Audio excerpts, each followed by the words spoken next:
Berjumpa lagi dengan saya, Muhammad Nurjaya SPDMM dari SMA Negeri 1 Karangmojo. Kali ini saya akan memberikan praktek baik tentang bagaimana cara menyusun struktur kurikulum dan pengorganisasian pembelajaran pada program sekolah penggerak, khususnya pada kurikulum Merdeka. Struktur kurikulum SMA terdiri dari dua fase, yaitu fase E untuk kelas 10 dan fase F untuk kelas 11 dan 12. Struktur kurikulum untuk SMA dan MA terbagi menjadi dua, yaitu yang pertama pembelajaran intrakurikuler dan yang kedua proyek penguatan profil pelajar Pancasila yang dialokasikan sekitar 30% dari total jam pelajaran per tahun.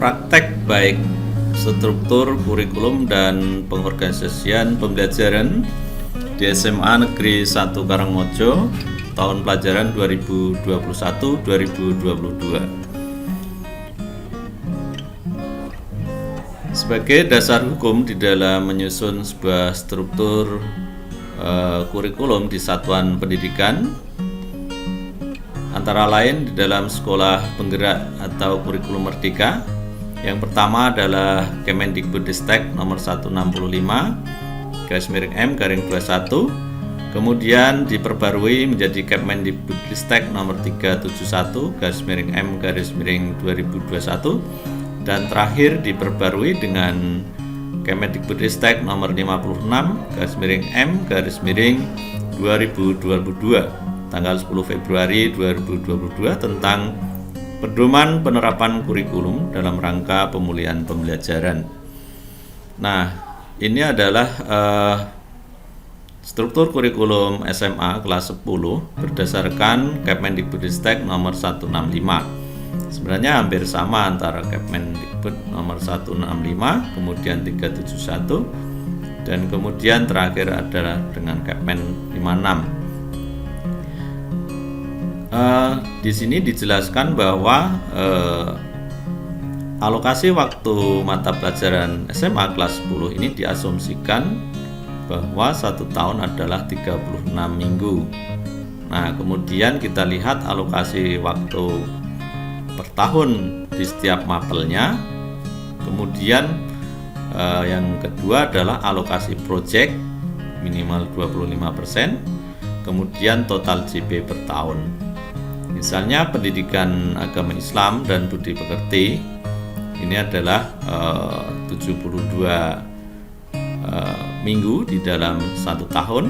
Ini kalau di dalam JP-nya adalah 2 JP tatap muka.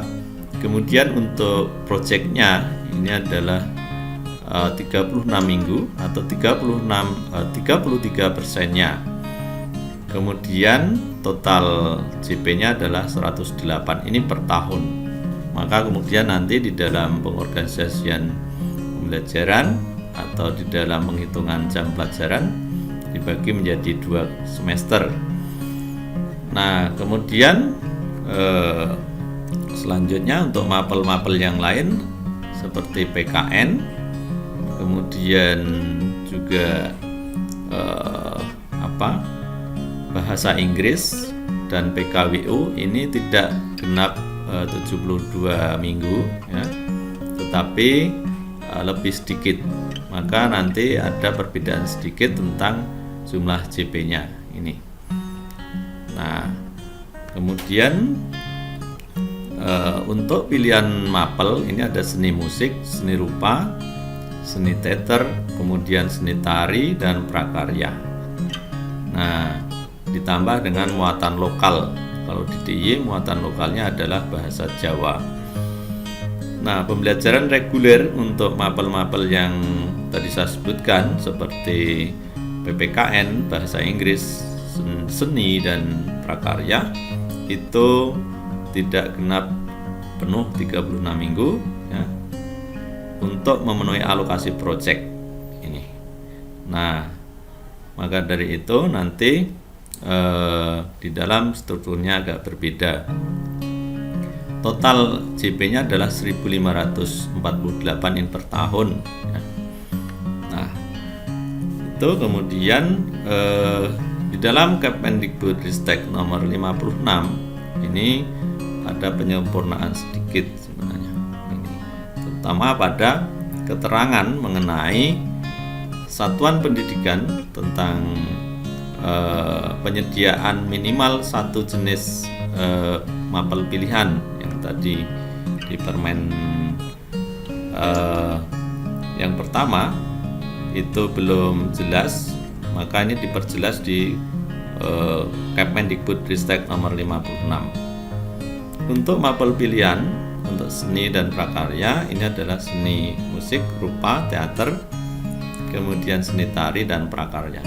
Ini dimaksudkan adalah sekolah ini wajib menyediakan satu jenis, maksudnya begitu. Nah, kemudian kita masuk di struktur kurikulum SMA Negeri 1 Karangmojo tahun pelajaran 2021-2022. Strukturnya sebagai berikut.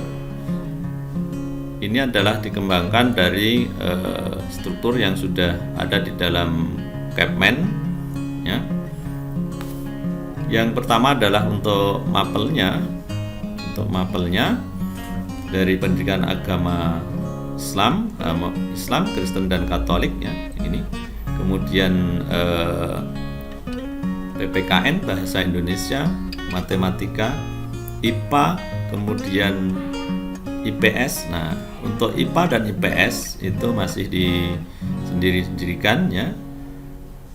Jadi ada IPA fisika, ada IPA kimia, ada IPA biologi, kemudian IPS sosiologi, IPS ekonomi, IPS sejarah, dan IPS geografi.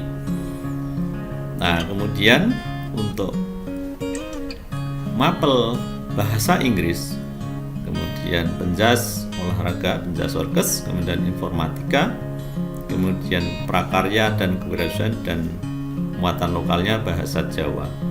Untuk mapel pilihan prakarya dan kewirausahaan ini yang dipilih di SMA Negeri 1 Karangmojo dengan pertimbangan sebagai SDM yang ada ya, pertimbangannya adalah SDM yang ada dan juga di dalam rangka pengembangan sekolah. Nah, kita lihat untuk alokasi waktu per tahunnya, untuk jamnya ada 72, ada 22 yang dalam kurung adalah 2 JP. Alokasi proyek per tahunnya adalah 36 untuk PAI, untuk pendidikan agama ya. Untuk total JP per tahun 108. Maka kalau dijumlah untuk proyeknya diasumsikan menjadi 1 JP, kemudian yang tatap mukanya 2 JP, maka total JP per minggunya adalah 3 jam pelajaran untuk pendidikan agama. Untuk PKN ini, untuk PKN kemudian bahasa Inggris, PKWU ya, bahasa Jawa ini 2 JP, karena alokasi proyek per tahunnya ini kalau dihitung hanya 0,5 sehingga ini total JP-nya adalah 2 JP per minggu ini. Nah, kemudian untuk selanjutnya total JP per minggunya untuk SMA Negeri 1 Karangmojo adalah 46 JP. Nah, ya, ini sama keterangannya tadi. Untuk pembelajaran reguler tidak penuh 36 minggu untuk memenuhi alokasi proyek ini tadi yang mapel PPKN, kemudian bahasa Inggris, seni dan prakarya. Nah, bagaimana dengan pengorganisasian pembelajarannya?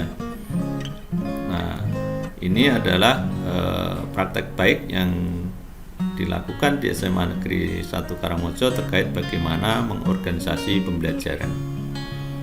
Nah, ini adalah semester ganjil untuk yang dimulai dari bulan Juli sampai dengan bulan November sampai Desember. Nah, yang ini adalah tatap mukanya ya, ada 17, kemudian proyeknya ada 3 minggu ya. Kemudian ini adalah desain nanti di dalam pelaksanaannya ya. Untuk yang T ini adalah tatap muka, kemudian yang P adalah kegiatan proyek. Nah, untuk di SMA Karangmojo untuk kegiatan proyek ini dilaksanakan yang pertama secara reguler, yaitu mengikuti pembelajaran setiap minggunya. Di setiap minggu dialokasikan 1 JP setiap mapelnya untuk pendampingan proyek. Sedangkan di akhir semester di bulan November selama 2 minggu dan bulan Desember awal ada 3 minggu. Ini secara blok. Sehingga di SMA Negeri 1 Karangmojo untuk kegiatan tatap muka itu sudah berakhir di bulan November minggu ke-2. Untuk minggu ke-3, 4 sampai Desember minggu pertama ini sudah full melaksanakan kegiatan proyek atau penyelesaian proyek sampai ke penilaiannya. Nah, sampai kemudian di semester genap juga demikian. Ini adalah pengorganisasian pembelajaran di semester genap. Nah, seperti tadi sudah hampir sama dengan semester 1 perhitungannya. Kemudian untuk semester genap ini di bulan Mei, di minggu pertama sampai minggu terakhir ini adalah full kegiatan proyek. Nah, demikian untuk kegiatan-kegiatan atau pengorganisasian pembelajarannya di SMA Negeri 1 Karangmojo sebagai implementasi kurikulum Merdeka. Tentu ini tidak atau belum tentu nanti di sekolah lain sama persis seperti ini. Namun demikian nanti bisa dijadikan inspirasi di dalam menyusun sebuah struktur kurikulum di satuan pendidikan. Nah, kemudian ketika struktur kurikulum dan juga pengorganisasian pembelajaran sudah tersusun dengan baik, maka nanti tinggal dimasukkan di dalam kurikulum operasional.